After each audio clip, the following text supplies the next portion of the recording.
जी, अस्सलाम वालेकुम स्टूडेंट्स। आज मैं जो टॉपिक आपसे डिस्कस कर रहा हूँ, ये बेसिकली रिग्रेशन के ऐसे बेसिक कॉन्सेप्ट्स आपसे डिस्कस करने जा रहा हूँ, जिसमें आप जो बिल्कुल इंट्रोडक्टरी रिग्रेशन है, उससे रिलेटेड कोई आपसे क्विज़ हो या क्लास में कोई क्वेश्चंस हों या किसी भी इंटरव्यू को आपने अटेम्प्ट करना हो, तो बेसिक रिग्रेशन के जो कॉन्सेप्ट्स हैं, वो अगर आप इस वीडियो को देख लें थ्रू आउट, तो आई एम श्योर कि आप उन क्वेश्चंस को अटेम्प्ट करने की पोजीशन में आ जाएंगे। तो आई थिंक कि अगर आप जैसे हम मोस्टली इंटरव्यूज में जाते हैं और अगर हम स्टैटिस्टिक्स का इंटरव्यू अटेम्प्ट कर रहे होते हैं तो वो हमें हमेशा पूछते हैं कि जनाब आपका स्पेसिफिक एरिया कौन सा है, आप समझते हैं कि कोई एरिया आपको बेहतर आता है, तो अगर आप उसमें रिग्रेशन कहते हैं कि रिग्रेशन या कोरिलेशन में से मेरे से क्वेश्चन पूछ लें, तो आपको ये कॉन्सेप्ट्स जो इस वीडियो में मैं डिस्कस करने जा रहा हूँ आपसे, या इस सेशन में डिस्कस करने जा रहा हूँ, ये आपको ज़रूर अच्छे से आने चाहिए। Then you are somehow in the position to tell them that I can attempt the question regarding to the regression. So सबसे पहले आपको मैं ये बताना चाहता हूँ कि रिग्रेशन होता क्या है। देखिए, रिग्रेशन बेसिकली क्या है कि जहाँ आप स्टडी करते हैं dependency of the one variable on the other variable और वेरिएबल्स। जहाँ एक वेरिएबल की एक या एक से ज्यादा वेरिएबल्स पर डिपेंडेंस को स्टडी किया जाता है ना, उसको कहते हैं रिग्रेशन। अच्छा, जब भी आपसे क्वेश्चन पूछा जाता है ना, तो हर क्वेश्चन को अटेम्प्ट करने का एक खास तरीका ये होता है कि आप उसे डिफाइन या एक्सप्लेन करने के बाद एग्जाम्पल उसकी मेंशन करें। जैसे ही आप एग्जाम्पल मेंशन करते हैं, तो जो सुनने वाला होता है उसे ये समझ आ जाती है कि एग्जाम्पल वही दे सकता है जिसे उस टॉपिक की या उस कॉन्सेप्ट की समझ है। तो जैसे ही आपको कोई क्वेश्चन पूछा जाता है, आप कोशिश करें कि उस क्वेश्चन को अटेम्प्ट करते, उसका डिफाइन करते, कंटिन्यू करें विद द एग्जाम्पल। ठीक है? जैसे आपको रिग्रेशन पूछा गया, वो पूछते हैं जी, अच्छा ओके, रिग्रेशन आपने कहा, बताएं रिग्रेशन क्या होता है। तो आप कहेंगे जी, रिग्रेशन एक ऐसा ऐसा मेथोडोलॉजी है जिसमें हम एक वेरिएबल की एक से, ये बेसिक रिग्रेशन यानी बता रहा हूँ आपको, एक वेरिएबल की एक से ज्यादा वेरिएबल्स पर डिपेंडेंस को स्टडी करते हैं, या किसी एक वेरिएबल पर डिपेंडेंस को स्टडी करते हैं। अच्छा, कुछ स्पेशल केसेस भी हैं जिसमें डिपेंडेंट वेरिएबल की भी एक से ज्यादा हो सकते हैं, उसे मल्टीवेरिएट रिग्रेशन की तरफ हम जाते हैं, लेकिन हम यहाँ पर बेसिक रिग्रेशन के कॉन्सेप्ट्स की बात करें, यानी आप इनिशियली इसे इस तरह से डिफाइन करेंगे। अब आप इसकी एग्जांपल मेंशन करें फर्दर। एग्जांपल, फॉर एग्जांपल जी, आप अगर आप यील्ड को एस्टिमेट करना चाह रहे हैं, यानी पैदावार को किसी भी चीज की, सपोज वीट की यील्ड को है, पैदावार है, ये आपका डिपेंडेंट वेरिएबल है। तो इंडिपेंडेंट वेरिएबल क्या हो सकते हैं? इंडिपेंडेंट वेरिएबल हो सकते हैं अमाउंट ऑफ फर्टिलाइजर, कितना आप फर्टिलाइजर लगा रहे हैं, method of cultivation, fertility of the land, amount of water that you are actually giving. ये जो सारे वेरिएबल हैं, ये ऐसे वेरिएबल हैं जिन पर आपकी प्रोडक्शन या यील्ड डिपेंड करती है, पैदावार डिपेंड करती है। सो इस केस में आपका डिपेंडेंट वेरिएबल यील्ड हो गया, और independent variable fertiliser, amount of fertiliser, method of cultivation, जैसे मैंने कहा कि अमाउंट ऑफ वाटर, टेम्परेचर, इस तरह आपके बाकी वेरिएबल इंडिपेंडेंट के तौर पर लिए जा सकते हैं। अगर आप इसमें इंटरेस्टेड हो कि सिर्फ मैंने फर्टिलाइजर पर देखना है कि यील्ड कितनी डिपेंड करती है, तो आप कोई एक इंडिपेंडेंट वेरिएबल भी ले सकते हैं, कोई दो भी ले सकते हैं, कोई तीन भी ले सकते हैं। ओके, इसी तरह आपका सीजीपीए आपके स्टडी टाइम पर डिपेंड करता है, आपको पता है, आपके आईक्यू पे डिपेंड करता है। ओके, तो after explaining this that what is the regression, you can mention these two examples. Okay, all right, this is somehow the basic definition of the regression with the examples. Then next question आपसे पूछा जा सकता है कि why regression, regression करते क्यों है, purpose क्या है रिग्रेशन का। ये आपको किसी पेपर में भी क्वेश्चन आ सकता है, what is the purpose of the regression, why do we regression. किसी इंटरव्यू में देखिए, आपको इंटरव्यूज में मोस्टली ऐसा नहीं होता कि आपसे फार्मूलाए पूछे जाएं, आपसे डेरिवेशंस, आपसे कॉन्सेप्ट्स पूछे जाते हैं, और कॉन्सेप्ट्स में यही चीजें होती हैं। अच्छा जी, अच्छा रिग्रेशन ये तो बताएं करते क्यों है, व्हाई डू वी रिग्रेशन। तो remember that purpose of the regression is to estimate the value of dependent variable on the basis of the values of the independent variables. हम डिपेंडेंट वेरिएबल की value को estimate करते हैं। इसमें मैं आपकी तवज्जो दिलाना चाहूंगा कि आप ये वर्ड जरूर यूज करें जब भी आपको पूछते हैं कि पर्पस क्या, तो आपके एस्टिमेट करते हैं mean value of dependent variable को। यूजुअली हम कहते हैं जी वैल्यू ऑफ डिपेंडेंट वेरिएबल को हम एस्टिमेट करते हैं इंडिपेंडेंट वेरिएबल की वैल्यूज को यूज करके। वैल्यू वो आपसे काउंटर में पूछ सकते हैं कि वैल्यू से क्या मुराद है, तो that value is actually the mean value of the dependent variable. मतलब आप इतना फर्टिलाइजर लगाएंगे, इतना अमाउंट ऑफ वाटर लगाएंगे, तो आपकी जो यील्ड है ना ऑन द एवरेज इतनी हो सकती है। यही रिग्रेशन का पर्पस है, ये एस्टिमेट करके बताएगा मीन वैल्यू को डिपेंडेंट वेरिएबल की। जैसे मैंने कहा कि आपका सीजीपीए आपके स्टडी टाइम पर, आपके आईक्यू पर, तो आप इतना सपोज 3 आवर्स रोजाना स्टडी को टाइम देते हैं और आपका आईक्यू लेवल सपोज 90 है, तो फिर आपका सीजीपीए कितना हो सकता है on the average. This is the purpose of regression. देखिए रिग्रेशन क्या है, the study of dependency of one variable on the other. The purpose क्या है, to estimate the mean value of the dependent variable on the basis of independent variable. Okay, ये purpose हो गया। अगर आपसे पूछे तो आप इसी तरह एग्जांपल्स के साथ इसको एक्सप्लेन कर सकते हैं। टाइप्स ऑफ वेरिएबल्स, रिग्रेशन में वेरिएबल्स की टाइप्स पर रिग्रेशन की टाइप डिपेंड करती है।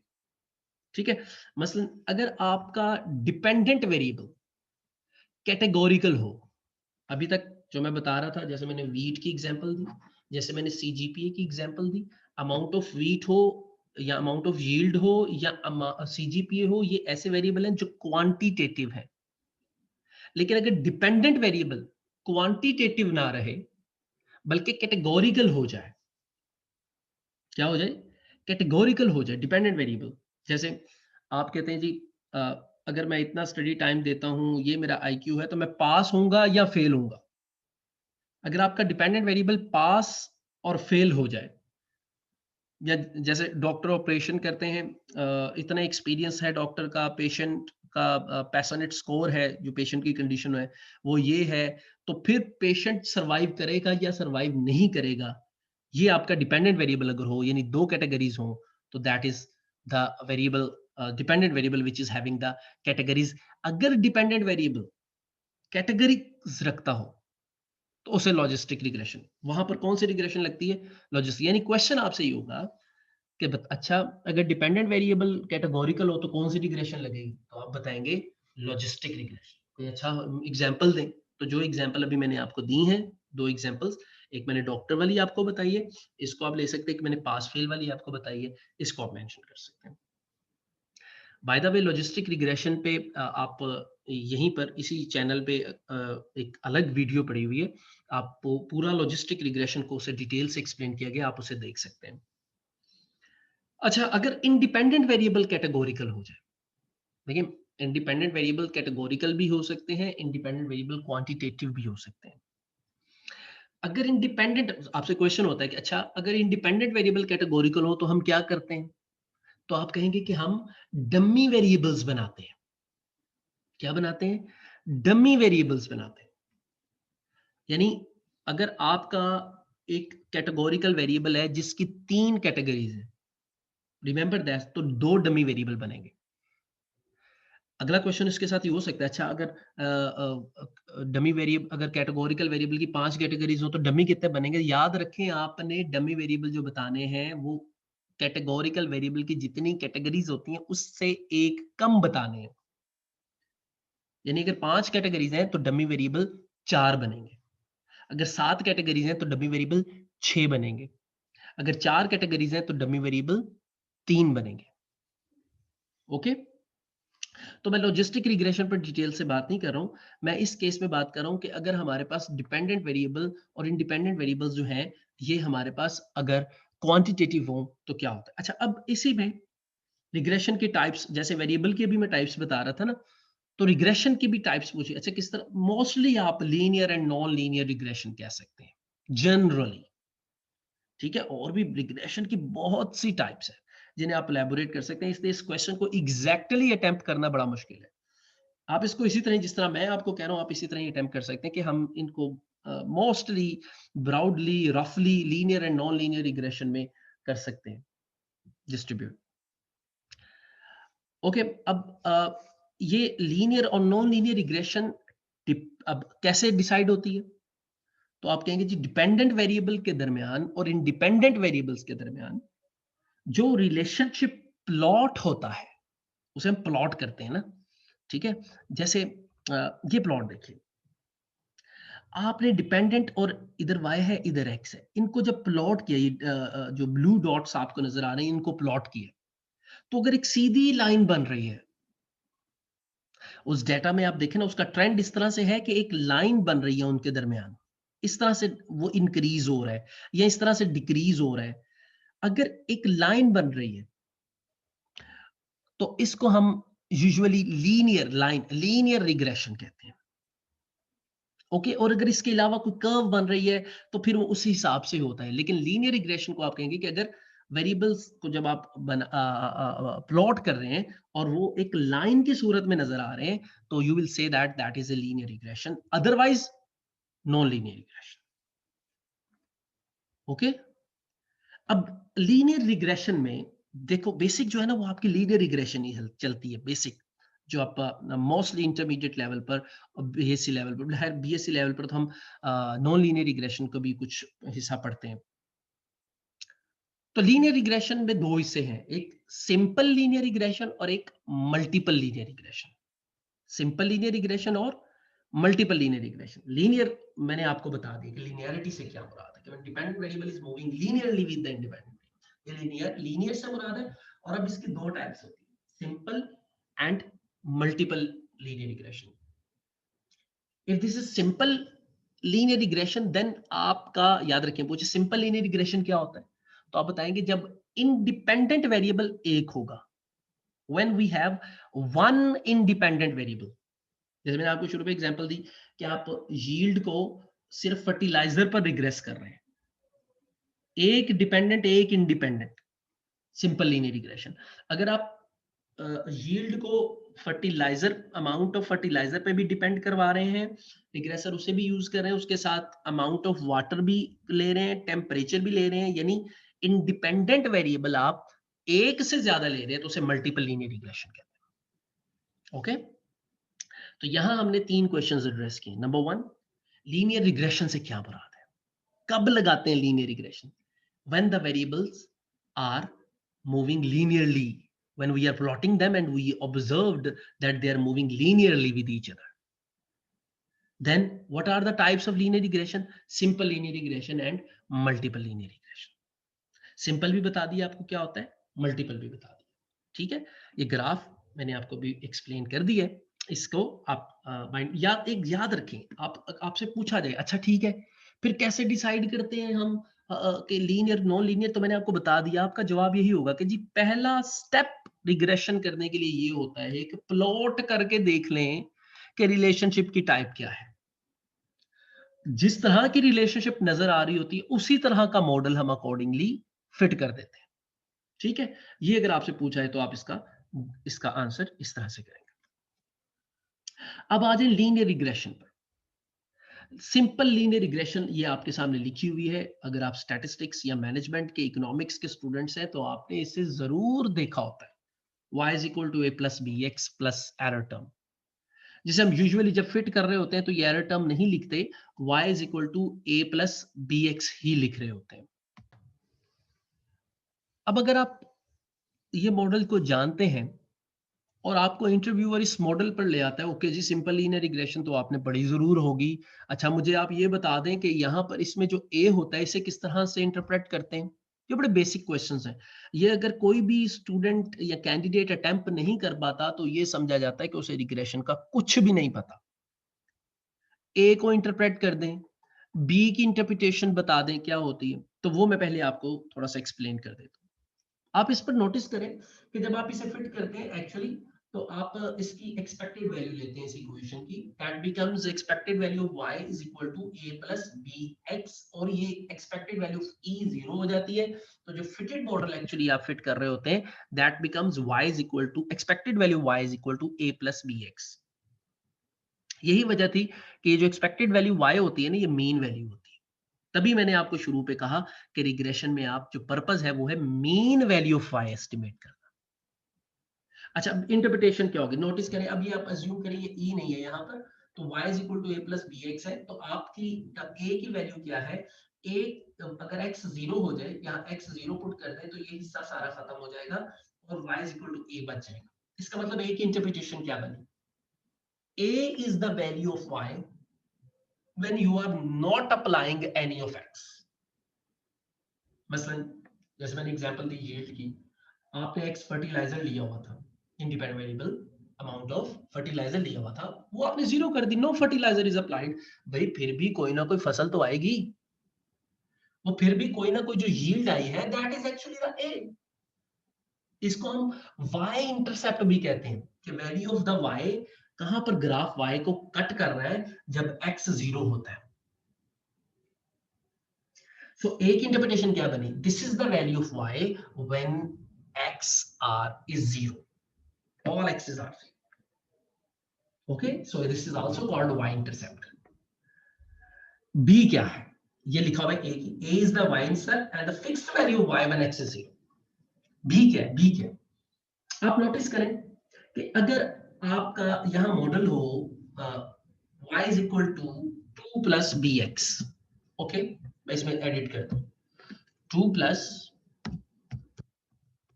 b की जगह मैं कर देता हूं 3x, ओके, और जब हम इसे फिट कर रहे हैं तो हमारे पास ये फाइनल मॉडल आता है। आप x को जब नोटिस करें, जब x को आप 0 पुट करेंगे तो y का आंसर क्या आएगा, y का आंसर आएगा 2। जब x को आप 1 पुट करेंगे, 1 पुट करें तो 1 मल्टीप्लाई बाय 3 और 2 प्लस कर दें तो y का आंसर क्या आया 5। पहले क्या आंसर आया था 2, 1 पुट किया आंसर आया 5, 2 पुट करें 3 into 2 6 प्लस 2 करें 8 आंसर आएगा y का। फिर x में 3 पुट करें, फिर x में 4 पुट करें, फिर x में 5 पुट करें, फिर x में 6 पुट करें। ये हो क्या रहा है, ये हो ये रहा है कि x में एक यूनिट जब आप चेंज करते हैं, यानी 1 से 2 जाते हैं, 2 से 3 जाते हैं, जब x में एक यूनिट चेंज करते हैं तो y में जो चीज चेंज हो रही है वो एक्चुअली ये वैल्यू है जो x के साथ है, यानी हर x के बदलने के साथ जो y में बदलाव आता है वो ये 3 है। 0 पुट किया 2 आंसर था, 1 पुट किया 5 हो गया, 2 से 3 ऐड किया 5 हो गया, 2 पुट किया 8 हो गया, यानी 5 में फिर 3 ऐड कर दो, फिर 3 पुट करोगे फिर 8 में 3 ऐड कर दो, यानी हर एक यूनिट चेंज करने के साथ जो y में चेंज आ रहा है वो ये b होता है। सो b is the change in y for a unit change in x।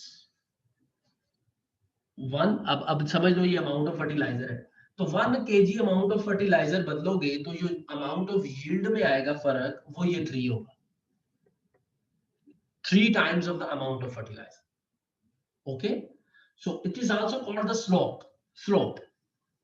ठीक है, स्लोप समझते हैं ना, ढलवान। ग्राफ में अगर आपको मैं दिखाऊं तो ये कितनी लाइन ऊपर है, कितनी लाइन नीचे की तरफ है, सीधी है या टेढ़ी है, कितनी ऊपर इस तरह जा रही है या कितनी इस तरह, ये इसकी ढलवान है जो यहाँ से पता चल रही है। so anyhow b is the slope of line and the change in y for a unit change in x। okay, अच्छा, ये इसकी बहुत बेसिक इंटरप्रिटेशंस हो गई। जब हम एक रिग्रेशन मॉडल फिट कर देते हैं तो फिर इसके डायग्नोस्टिक्स आ जाते हैं, सिंपल लीनियर या मल्टीपल लीनियर रिग्रेशन, ये बेसिक रिग्रेशन से रिलेटेड है, जिनमें आपको पूछा जाता है, जिसमें आप मुख्तलिफ चीजें चेक करते हैं। आर स्क्वायर उसमें एक बड़ा अहम चीज होती है जिसे आप चेक करते हैं डायग्नोस्टिक्स के तौर पे कि क्या आर स्क्वायर आपको बता रहा है, और उसके अलावा आप रिग्रेशन की अजम्पशंस को चेक कर रहे होते हैं। रिग्रेशन की अजम्पशंस पर एक अलग वीडियो रिक्वायर्ड है डिस्कशन करने के लिए, और ये इंटरव्यू के जब आपको वो थोड़ा सा बेसिक लेवल पर रिग्रेशन में 1-2 क्वेश्चंस पूछ लेता है ना, तो फिर आपको हायर यानी थोड़े से अगले लेवल पर जज करने के लिए, हायर लेवल पर जज करने के लिए वो अजम्पशन में से क्वेश्चंस पूछ सकता है। अजम्पशंस को मैं इस वीडियो में, चूंकि वीडियो बहुत लेंथी हो जाएगी तो मैं इसमें डिस्कस नहीं करूंगा, अजम्पशन को मैं अलग से वीडियो बना दूंगा अगर आप समझें तो। अदरवाइज मैं फिलहाल आपको यहाँ ये बताना चाह रहा हूँ कि आपको डायग्नोस्टिक्स में इन चीजों का पता होना चाहिए। आर स्क्वायर का मैं आपको थोड़ा सा बता देता हूँ। आर स्क्वायर जो वैल्यू होती है ना, एक तो इसका आंसर होता है 0 से 1 तक, ये हमें ये बताता है कि how the dependent variable is explained by the independent variable, यानी डिपेंडेंट वेरिएबल में जो बदलाव है वो जो इंडिपेंडेंट वेरिएबल आपने लिए हैं इनकी वजह से कितना आ रहा है।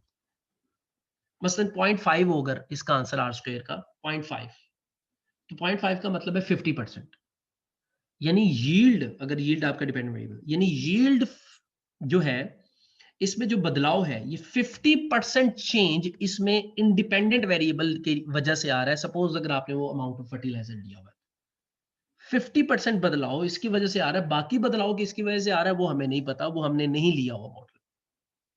तो यानी ये बताता है कि जो इंडिपेंडेंट वेरिएबल आपने लिए हुए कितने इंपॉर्टेंट है उसकी वेरिएशन में रोल प्ले करने में, डिपेंडेंट वेरिएबल में जो चेंज आ रहा है उसमें कितना रोल प्ले कर रहा है। ठीक है, ये हमें ये गाइड करता है। फिर हम अजम्पशंस देखते हैं, अजम्पशन बताता है कि रिग्रेशन मॉडल ठीक भी है या नहीं है। ओके, अब ये अजम्पशंस कौन सी हैं, ये मैं आपको सिर्फ यहाँ पर उनको इसलिए बता रहा हूँ कि आप अगर इसको पढ़ लें तो अच्छा होगा। नॉर्मेलिटी ऑफ रेजिडुअल्स एक अजम्पशन, मतलब आपसे पूछ लेते हैं अजम्पशंस क्या है, तो कम से कम अगर आपको ये नहीं पता कि इनको कैसे टेस्ट किया जाता है, अगर खराब हो जाए तो इनकी रेमेडीज क्या है, इनके सॉल्यूशंस क्या है, वो हम अलग डिस्कस कर सकते हैं। लेकिन अगर आपको ना इस तरह की कोई वीडियो मिल सके तो आप इसे किसी बुक से पढ़ लें, इसे अलग अलग एक्सप्लोर कर लें। नॉर्मेलिटी ऑफ रेजिडुअल्स ये असम्पशन होती है, मेजर असम्पशंस है ये, मेजर मैंने इसमें लिखी हुई। Auto correlation among the residuals, हेटेरोस्किडास्टिसिटी, इसे हम होमोस्किडास्टिसिटी भी ऑल्टरनेटिव भी कहते हैं, मल्टीकोलिनियरिटी, इन चीजों को आप जरूर देखें। अच्छा, इसके अलावा जो क्वेश्चन हो सकते हैं वो है कोरिलेशन में और रिग्रेशन में डिफरेंस क्या है, what is the difference between the correlation and regression. तो आपको बेसिक कोरिलेशन की मैं बता रहा हूं कि correlation is actually the interdependence. देखो, रिग्रेशन होती है कि एक वेरिएबल दूसरे पर डिपेंड कर रहा है, दूसरा वेरिएबल पहले पर डिपेंड नहीं कर रहा। ठीक है, उसमें आप सिर्फ ये स्टडी करते हो कि एक वेरिएबल दूसरे पर डिपेंड कर रहा है। कोरिलेशन में आप दोनों को देख रहे हो, तो इंटरडिपेंडेंस के एक दूसरे की वजह से, और वो अगर चेंज हो तो वो उसकी वजह से कितने चेंज हो रहे हैं, दोनों वेरिएबल की मूवमेंट आपस में किस तरह से हो रही है। Okay, interdependence of the two variables. So difference क्या हुआ कि रिग्रेशन में आप डिपेंडेंस देखते हैं और कोरिलेशन में आप इंटरडिपेंडेंस, उसकी उस पर और उसकी उसकी, दोनों की एक दूसरे की वजह से मूवमेंट किस तरह से हो रही है। ओके, इसको हम कोरिलेशन कोएफिशिएंट से देखते हैं, एलैबोरेट करते हैं। सो इस पर भी डिस्कशन हो सकती है और आई सजेस्ट कि आप इसे भी पढ़ लें। अगर आप देखेंगे, कमेंट करेंगे तो आई विल सी दैट, अगर आप इस पर चाहेंगे तो मैं इस पर भी फर्दर एक्सप्लेन कर दूंगा। सो आपने जो क्वेश्चंस अब देख रहे हैं, इतना टॉपिक देखने के बाद इस टॉपिक को किसी हद तक कॉम्प्रिहेंसिवली करने के लिए वो आपने अजम्पशंस ऑफ रिग्रेशन और उनकी रेमेडीज, मतलब उन अगर अजम्पशंस वायलेट होती हैं तो फिर कैसे, कोरिलेशन कोएफिशिएंट को देख लें, फिर उनकी कोरिलेशन की टाइप्स को देख लें, पार्शियल कोरिलेशन होता है, मल्टीपल कोरिलेशन होता है, ठीक है, अदर टाइप्स हैं। तो इन पर हम फर्दर भी डिस्कस कर सकते हैं। आई विल ट्राई कि मैं इसको डिस्कस कर लूं। बहरहाल ये बेसिक है कुछ, इसको तो आप जरूर देखें और फर्दर इंशाल्लाह हम नेक्स्ट पेज को आगे लेकर चलेंगे। Thank you.